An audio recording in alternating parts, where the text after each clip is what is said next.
All right, everyone. So I'm sure you're also getting slightly tired now with the several afternoons of your weekend being utilized for the course. But now we have reached to the last lecture of the whole session. So let me welcome you again for this last lecture, which is for the course Omics Technologies. And we are trying to convey these simplified concepts for the basic biology for engineers and big data analysis. So in this last lecture for this particular course, I'm going to now give you some flavor of how different tools which we have been talking, different concepts which we have been talking, how they can be utilized for some applications. So please feel free to ask anywhere in between the questions, but also pardon us if there is a too much, going to be some part of clinical and biological type of concepts. But the idea is many technology which we talked about, many softwares which we talked about, how all of them could be well utilized for investigating these problems. So now we are trying to put it together and show you that how to make sense of those actual problem which we want to investigate by using the tool which we have been talking. So in my first part of the presentation, I will talk to you about something very relevant, which is we are all currently facing the issues of COVID-19. And my lab is also working on the COVID-19 proteomics projects in collaboration with the clinician from Kasturba Hospital and Nair Hospital and the Slok Hospital in Mumbai, where we are actually collecting patients' clinical samples and trying to investigate in different ways that what are the clues which we can identify to understand this disease better, and also probably provide some better ways of prognostic markers as well as therapeutic targets. And also towards the latter part and the final part of my presentation, I will give you what else is happening globally, which is quite relevant and interesting, which is essentially omics-based revolutions.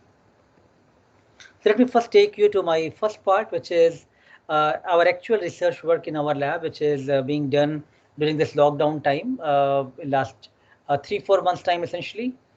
So we are going to talk to you about a multi-pronged omics investigation of COVID-19 patients to identify which are the key molecular networks of disease severity which we can identify.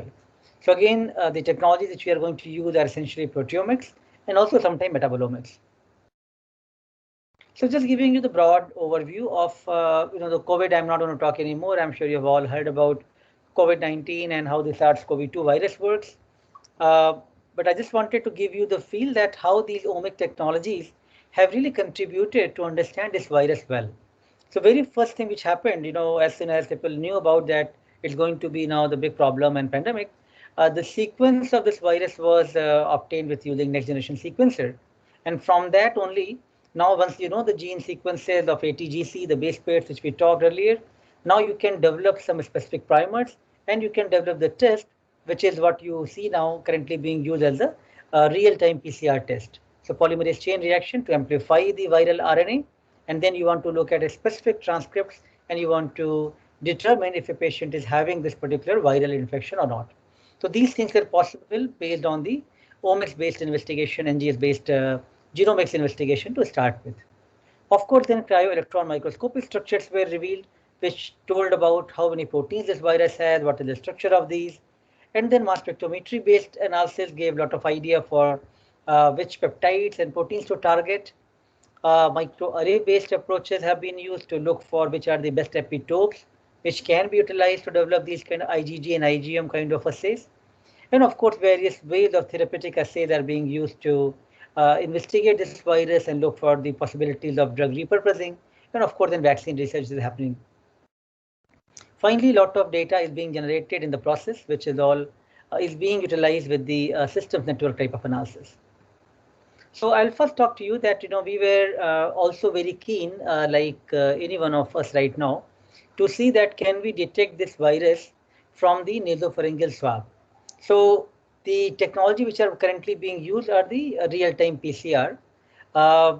This has a lot of advantages because it is available in the clinical labs, but it also has many disadvantages. For example, the sample has to be stored in the very cooling condition, the swab sample, and then you have to amplify that RNA which is coming from the virus, and you want to then find out are there sufficient amount of viral RNA which you can detect in the real-time PCR. So we thought, can we detect the viral peptides which is present in our nasopharyngeal swab? So idea is if we take respiratory specimen samples from the patients, the same sample which is being used for real-time PCR, can we now look at different approach of mass spectrometry and proteomics and find out the peptides of virus? So that was the first interesting objective which we have.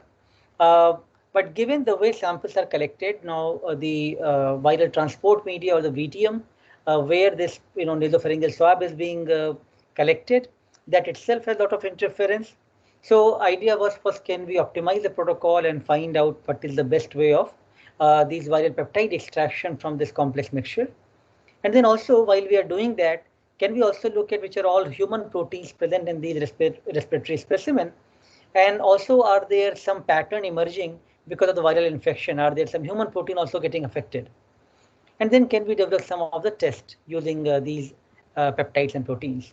So as I mentioned that, the nasopharyngeal swab being collected from these clinicians and the clinical settings from our hospitals. Samples are collected in the VTM, viral transport media. They are doing the RNA extraction, cDNA preparation, and the real-time PCR test, which is telling patients that these are the positive or the negative of COVID.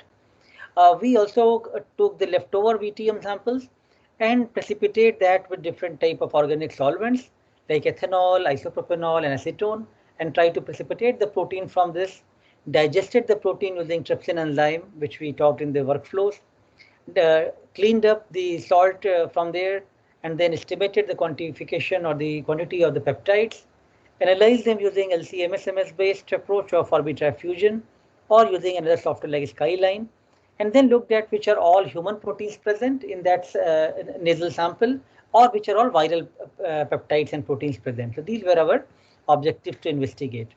So again, there was no idea for this type of workflow. We are all working on a very new territory, a new pathogen for which there has been no literature. So we have to really start fresh. We have to really start from scratch. So we looked at various approaches of protein extraction, which can give maximum amount of viral peptide enrichment.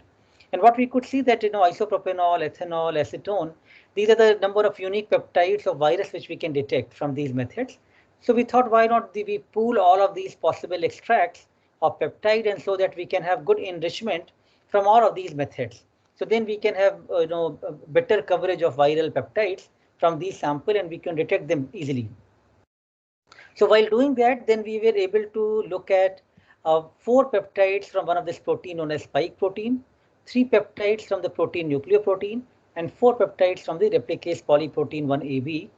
And based on these 11 peptides, we developed a test which could distinguish that if a patient is COVID negative versus COVID positive.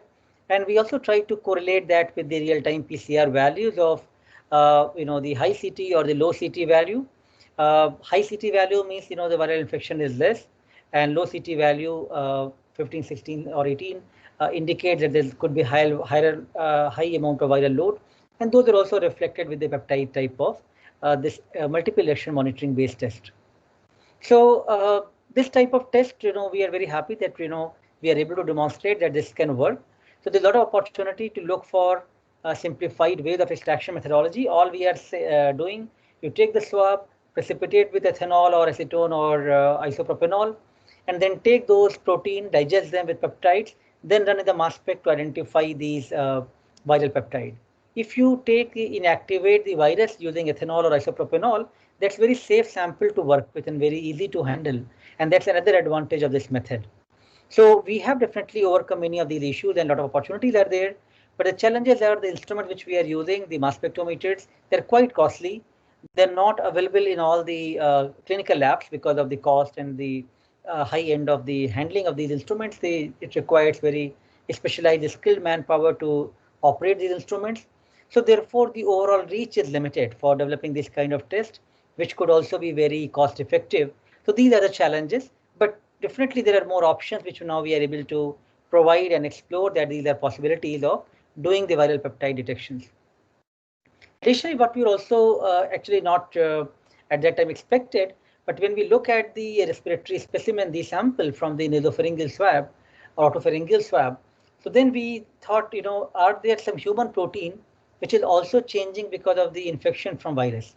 So same data which we obtained from all the protein from the database, then we search for COVID negative versus COVID positive, and compare those using the same software which you just saw, the MetaboAnalyst, and look at which are all proteins which are maximum differentially expressed in these two populations. And as you can see, the top, this group of proteins are different in that the COVID negative, and the rest of these group of proteins are quite different than these patients which are COVID positive. Also, when you're doing these kind of clinical tests and these type of assays, you have to make sure that your experiments are very reproducible and you have various quality control checks and metrics in place. So that's where we have used a lot of control QC pools throughout the test, and those came very linear and those gave very good response. So looks like within the COVID positive and COVID negative patients, because of the virus infection itself and because of the host immune response, which is going to fight with the virus to some extent, there is a lot of protein change happening in the human proteins as well. So based on these, we are able to now identify such of these proteins, which is we have also patented, and we are also now working further to have more, companies involved with the licensing technologies and successful translation of these type of tests. So we can see many of the clinical markers like lactodehydrogenase and various clinically known proteins are also coming quite different in these protein-based tests which we are developing, and several new proteins have also been identified, which is quite interesting. But next thing which we wanted to really learn that are there some differences in the non-severe and severe patients? So while a patient could be negative and they can be discharged, but within the positive patients, some will be mild and many of them will actually turn to be severe. And this is a currently major problem for the clinicians in the hospital. They do not know to whom to enroll and to which patient they say, okay, go home. Because the beds are limited, ICUs are limited, overall medical staff is limited, our infrastructure is limited. So if we could somehow distinguish that among the 10,000 people who are getting infected, maybe only 500 might be prone for the severe infection, then you can only isolate those groups and try to take further treatment for those in much more regulated manner. So there is a need to look at the proteins which could indicate that a patient might be in the transitioning phase of mild to the severe type of infection. So we looked at the set of protein which are there some which can distinguish these, but by looking at the nasopharyngeal swab data, we could not find very clear pattern. There was some pattern, but we could not find very clear pattern for non-severe versus severe group of the patients. But it definitely indicated overall that in COVID-19 patients, many proteins are quite different in the expression values in COVID positive versus COVID negative. And those belong to some of these pathways like neutrophil degranulation, translation mechanism, protein metabolism, some of the platelet activation related proteins, and various response to cellular stress proteins. So many of these proteins are where most of these changes are happening in COVID positive patients versus COVID negative patients. So looking at the data from the nasopharyngeal swab, there is definitely some opportunity to look for COVID negative and COVID positive and to monitor the disease severity.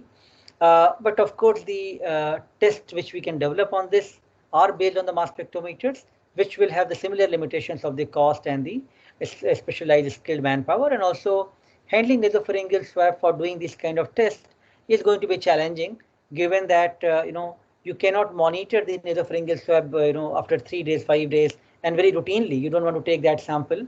Blood is being taken very routinely for all kind of patient monitoring, but nasopharyngeal swab is only taken once to initially for testing the viral infection, yes or no answer. So we also, in the meantime, we were looking at large number of patients, 100 plus patients, for which we also got the plasma samples of these COVID-19 patients. And we have been doing a lot of work in the plasma proteomics. And recently we published this paper in Communication Biology of Nature, where we showed in malaria patients what are the possibilities which can lead to the severe type of malaria. So we already had good understanding and know-how of working on these kind of plasma samples and investigate infectious disease using proteomics type of technologies. So now we were quite motivated to investigate the plasma sample of COVID patients, and overall study size was almost 180 or so patients. But for this particular proteomics study, the numbers are mentioned here. So we have now COVID-19 non-severe and severe patients, which are all positive, and then we have some COVID negative patients. Then we took their plasma sample, removed the highly abundant proteins, which is like albumin and IgGs, deplete those, did the digestion with the enzyme trypsin to make peptides, ran on this instrument of Orbitrap Fusion, generated all the peptide spectra, used that for database search. Then software like Punta which you just saw, was used for the data analysis. The peptide which we selected were used for further developing the test, which is multiple election monitoring based validation test. Some of the identified proteins and pathways were also used for testing with the possible repurposed drugs to show that which could also be effective. So to give some more insight of this work, when we look at now the plasma sample of COVID positive and negative, now as you can see, these are very distinct signature we could see from negative versus positive when we are looking at the plasma sample, and these are forming good cohorts in the PCA. And we could see some very interesting protein which is quite different in these two group of patients, and it is showing the now the subset of the protein which looks much more influential of distinguishing these group of patients. So based on these findings, then we thought, can we take some of these and do some sort of clinical translation which could be utilized by the clinician and that can be further used. So we looked at where these proteins in our different pathways and biological system, where they belong to. And then based on those, we rank those and we try to see like where they are fitting well. And some of these proteins which are shown in the insets in these box plots or the violin plots are also some of the known protein markers which are currently being used in the clinics. But we can see now much better and bigger and clear picture of what is happening. There are different type of pathways where most of these proteins are changing in these COVID non-severe versus severe patients, and can we use that to develop these tests? So now we are developing these tests, which is known as the SRM-based test, selective reaction monitoring or multiple reaction monitoring based test, where now you can see like these proteins and their peptide in non-severe and severe patients, how they are looking, very different intensities one could see for multiple proteins. And similar kind of analysis is being currently, being done on the large number of samples to see can we make it more clinically applicable test. Then we also looked at which of these host protein and virus proteins have some interactions using some databases. And further, we were also keen that now we know that which of the major proteins are changing in the host. And there are a lot of FDA approved drugs for which can be tried to target and see can they inhibit these proteins and are they able to dog these. So then we looked at some of our interesting protein like Serpin D1 and Serpin A7 and S100A9. We use this drug, selinexor, which is FDA approved drug, and which were able to bind very well. So what we have just showed is only those protein and drug pairs which are able to show very strong binding. Others we tried for many others which did not show binding, so those we have not presented here. But it looks like that if a cocktail of some of these drugs or these drugs alone in combination with other drugs which are being given right now could be tried out by the clinicians so that they could try to control the disease severity at the early stage. But of course, this part of the work is very preliminary because for doing any kind of drug to the patients, you need various level of trials.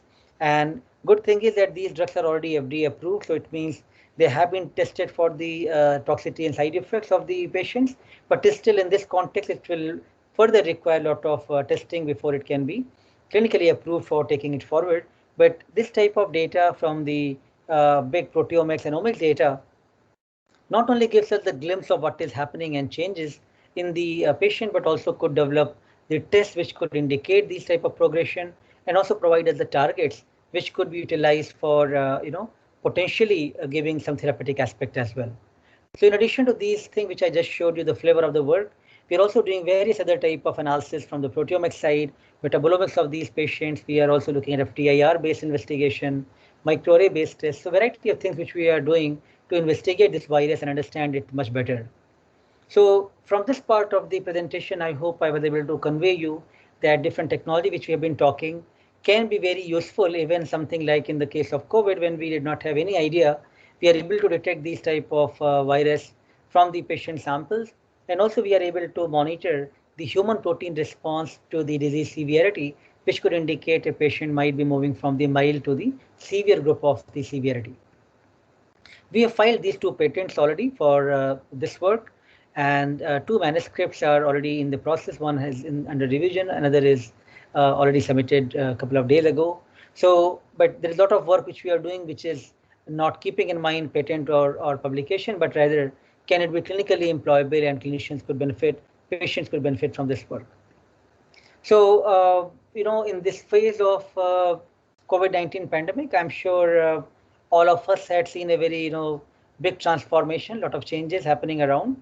But at the same time, I'm sure, science education has really taken a different turn with more virtualization, more e-learning, and even the course which we are doing right now for TQIP is another indicator that despite, of these challenges, you can do a lot of learning by sitting at your home or in sitting in your offices, and we can still connect virtually, and we can do a lot of collaboration and a lot of learning, which is a very new way of thought process, which was available earlier but was not utilized so well. So in the pandemic, we have also learned many positive things from this phase.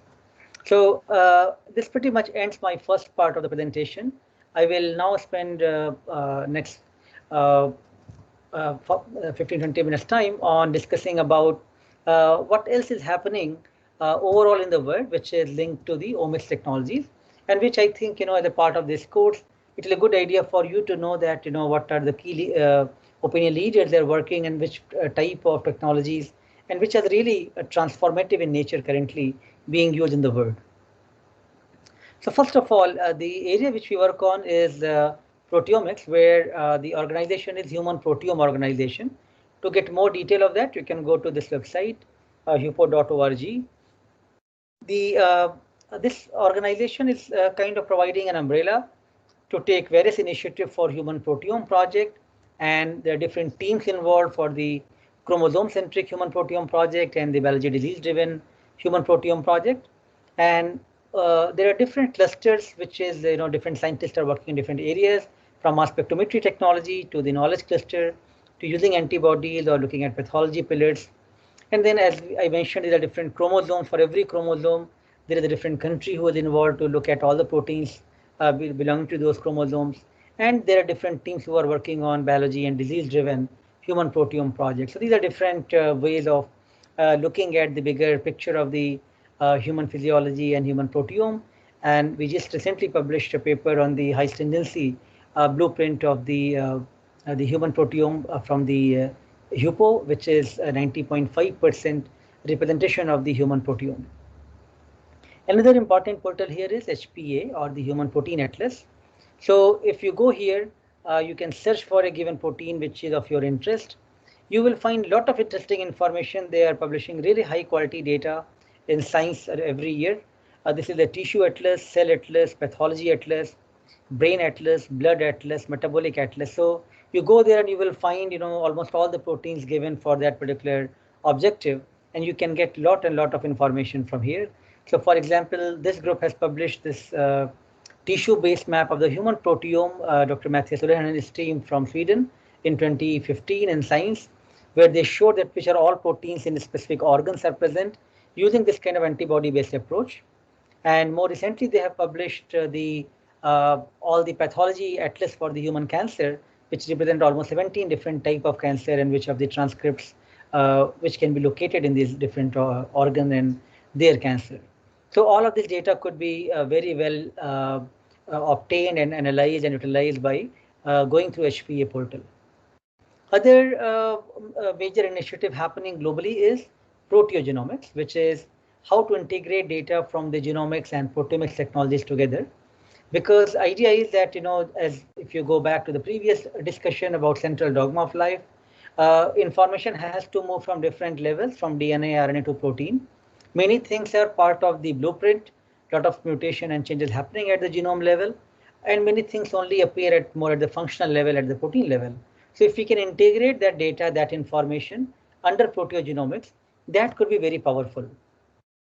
And this is more powerful, especially in the context of cancer, which is having a lot of mutations, and but those are not sufficient to do all kind of treatment.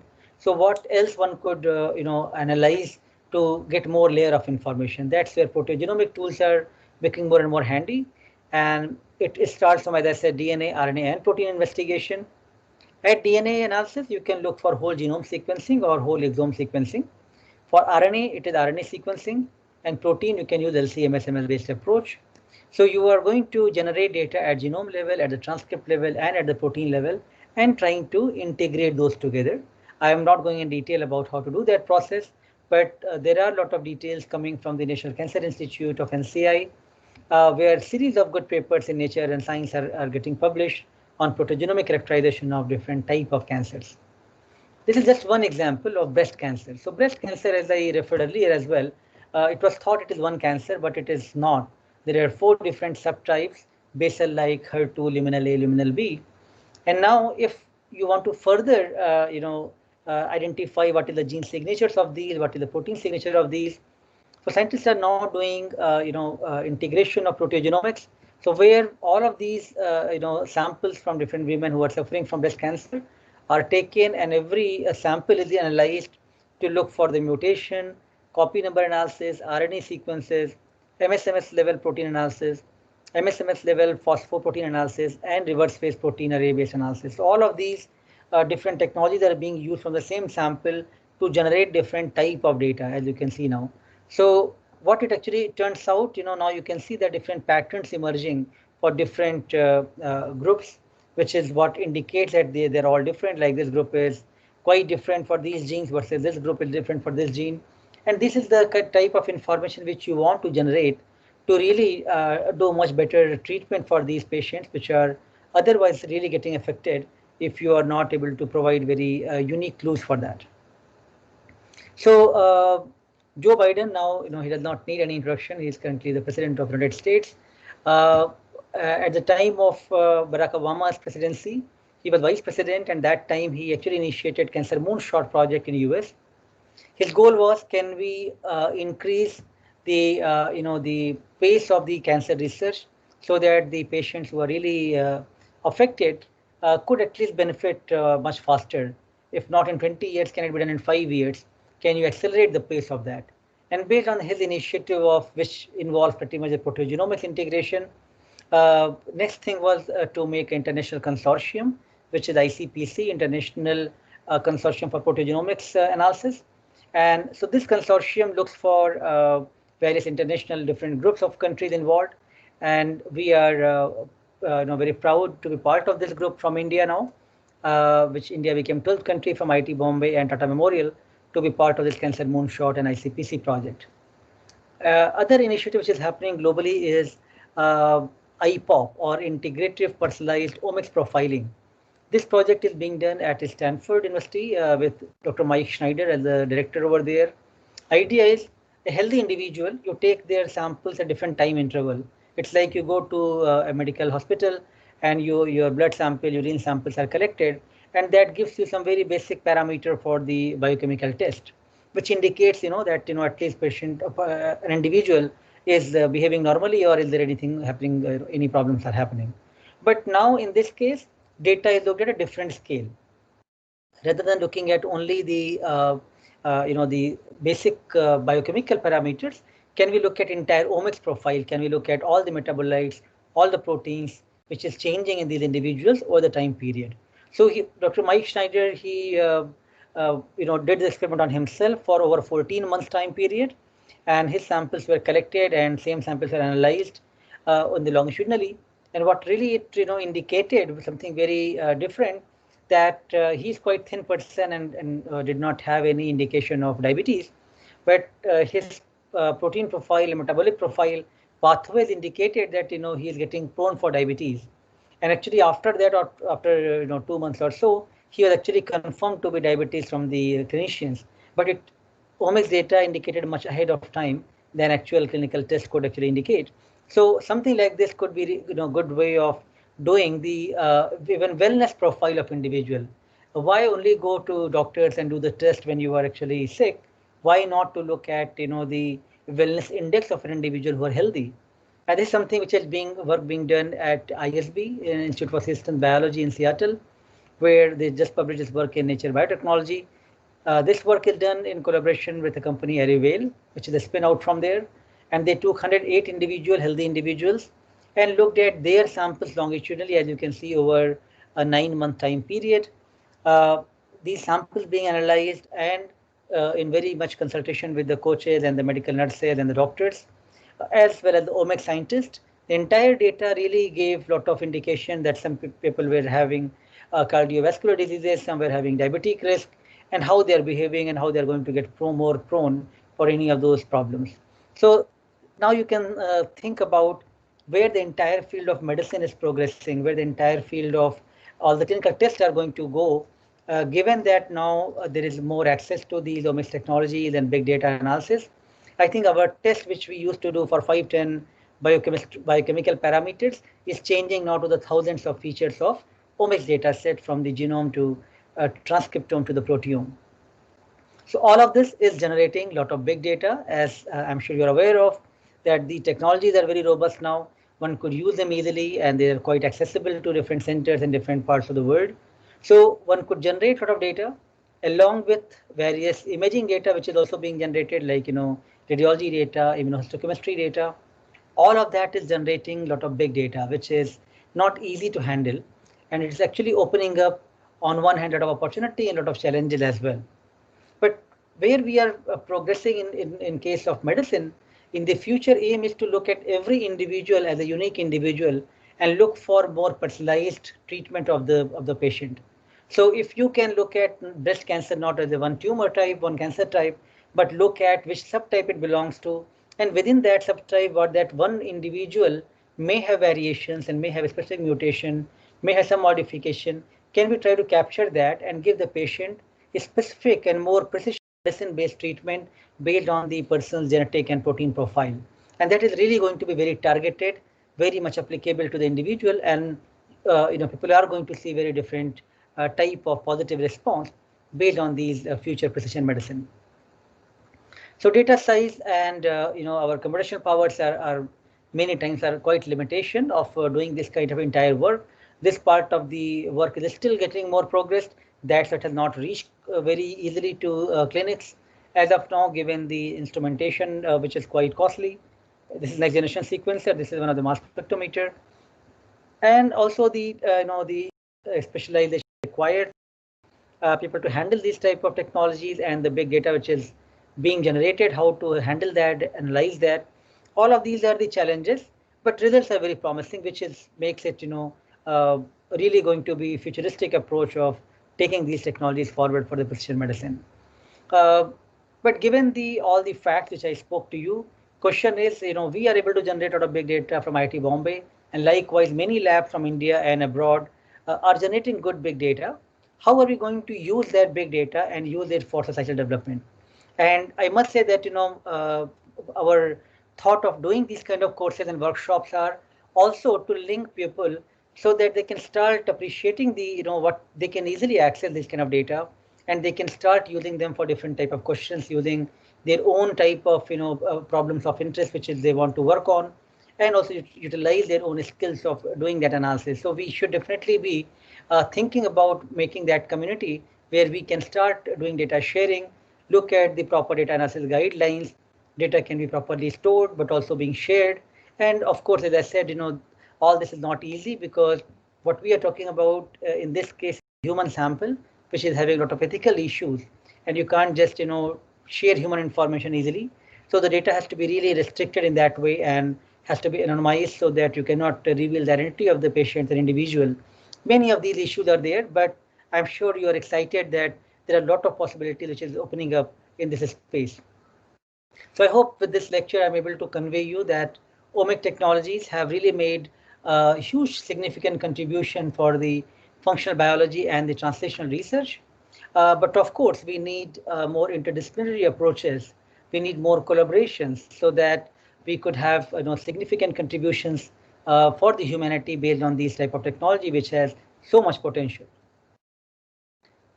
So finally, let us make a strong community, and some of our efforts from IIT Bombay has been in this direction.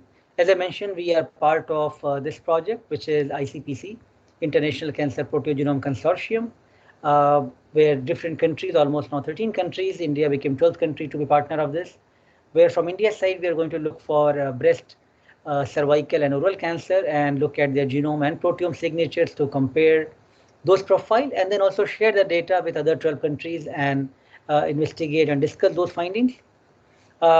We are also having a center when we are working with Institute for Biology in Seattle team to look at more clinical translation MS-based assays. Of course, we find the Skyline usage made by Brendan McLean from the State of Washington quite user-friendly, and we are running many of the Miramas sales based on this software. We are also very much of opinion to share our knowledge, what we have, and the technologies and resources what we have, more in form of the e-learning and the virtual labs, which has been also highlighted in Nature and other journals based on our curriculum which we have developed here. And finally, as I mentioned to you, that it's not only us, but I think all of us have to think about how to access this kind of omics data and make them more accessible for the overall community and make best use of this data. Data generation is not easy, as you can understand. Collecting the patient's clinical sample and going through the entire process of those protein extraction and the processing of the samples, running them in these complex instruments, generating data till you reach data generation, that itself is requires humongous amount of work. After that, once you generate this kind of high quality data, that should not be just kept in the isolation somewhere. And that's where the entire community is thinking more and more that how to make the data more accessible, more open, data sharing policies. So all the journals, when you are now going to publish in big journals, they are asking you to upload your data first to make it available to the reviewers.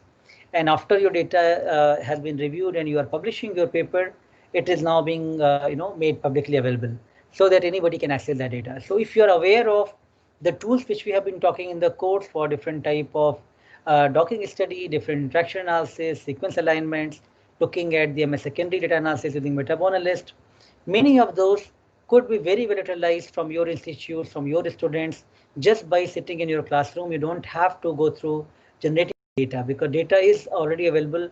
We can provide you the resource and links from where you can download the data. It's just now, how best we can bring engineering skill and different mathematical skill and different analytical skill to make best sense of the data and think about big data as the more image processing type of problems and big data problem. And many times when we are working with the professors from mathematics and computer science at IIT Bombay, a lot of students are doing the projects on these type of data where for them it's just the data which is in the Excel sheet, and you have been given them different cohorts A, B, C, and they have to make some sense of that and using independent approach, and that becomes a big data problem for them. But finally for us it's very important because we have to think about is that data making any sense which can also correlate to the clinical data set, and that's where collaboration comes very much handy for this activity. We then talk to our clinicians and the doctors who are partner to these projects, and large number of doctors actually working with us. Different MD students are working on these projects with us, who are then invited and discussed to review the data, and then we try to take the data forward. Let me close this session with showing you this clip, which is Joe Biden's speech, which he gave in 2017 in Human Proteome Organization Conference, where I was invited. We had close to 100 people who were invited for this gala dinner evening, and he gave this very nice lecture, but I'm just showing you 1 minute clip of that. Not to hope on this side of the grave, but then once in a lifetime, a tidal wave of justice rises up, and hope and history rhyme. And I can't be with any more prominent group of people who may be responsible for making hope and history rhyme than all of you in this room today. So I'm not sure it was very clear audio, but he was referring to all the people sitting in that room who are all proteomic scientists or proteogenomic scientists, and trying to address them that such big and complex problem like cancer, if you are not able to contribute, who else will do that?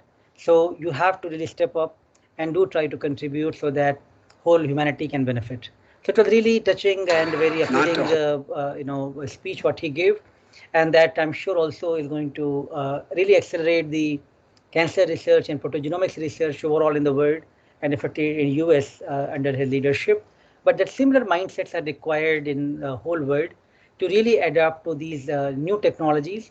Also, I think all of you who are from engineering faculty members from different institutes have come forward to take this course. Also shows that we have to break the boundaries of clinicians and biologists and the technologists and engineers. We have to work on the big problems with very, very new outlook, with the newer approaches, without any type of bias in our mind. And of course, there's no boundaries. We have to break those boundaries and create these opportunities together. Then only I think we can solve many of the complex problems which are all lying and standing in front of us. COVID is just one of those. Tuberculosis and cancer and many other major problems of healthcare sector, and of course likewise many other problems are there which could be solved at least to some extent if we all work together and bring our interdisciplinary strengths and different minds and different specializations to work on these problems. Thank you very much for staying for this course, attending this course. I am sure and we are excited that you are not only learning these things yourself, but you're also going to inculcate this knowledge and take it forward to your own students, your own classes, your own institutes, which is going to generate more ideas and more scientists who can actually think about that interdisciplinary approach of utilizing the different technologies and different biological problems and work on those together without any hesitation. So thank you so much for attending this course, and I'll be now open for any questions and discussions.